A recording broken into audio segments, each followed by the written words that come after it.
Hello everyone, I am Jack and I'm back. And I had to take the last couple of days off because it was bitterly cold, down in the 20s at night and barely up to freezing during the day. Today was decent. It got up to 50 degrees today. It's 46 about. And it was nice with the sun out. Now it's getting pretty cool once the sun is set. But anyway, my goal was to get as much done as I could. A couple of days ago, before it got bitterly cold, I put the gel coat, black gel coat, in the mold. Before that, I put the silver duct tape. This stuff is kind of like packing tape. There's several different versions of it. This one happens to be like packing tape. So I covered the whole area with it. The reason why is because this mold had horrible alligatoring, and rather than try to fix it with body filler and all that, I just covered it up and got it basically leveled out. It's not going to be perfect, but it's going to be decent. Okay, so then I put PVA on the surface and then I waxed it. I waxed the PVA. You have to be really careful when you wax the PVA. It's really easy to damage it. And you don't put wax on, wax off. You just put wax on and leave it. So that's what I did. And that was before I put on the gel coat. Then I put on the gel coat. It sat for several days because of the freezing temperature. I could have probably put on the fiberglass, but I didn't want to come out in the cold with it being that cold. So it sat for several days. I did get some delamination or pre-release. And what else? Oh, and it cracked in a few places, but not really bad. So I just went ahead, did that, and put the fiberglass on just today. A couple layers of fiberglass mat. I used the loose fiberglass and filled in the area where the inner fender lip and the outer fender meet, and then put the chop strand matte fiberglass on top of that.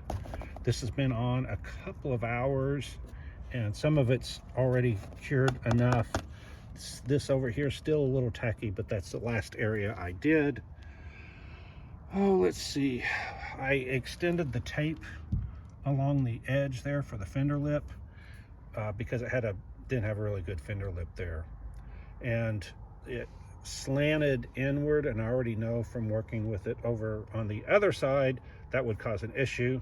So I got my piece of metal and put it all along this edge, and then to push this was just tape where it extended. So to push the tape back, I first tried just using the containers, and there was too much area that wouldn't work. So then I got the foam, and this foam it's hardened from sitting around in the sun and all that. So you can see that it did a good job of pushing the metal against the fender. Now I would have fiberglassed this, but if you look, there's a gap there. And it's because all I cared about on this was making it to where the fiberglass did not stick to the mold. So I went ahead and left that alone.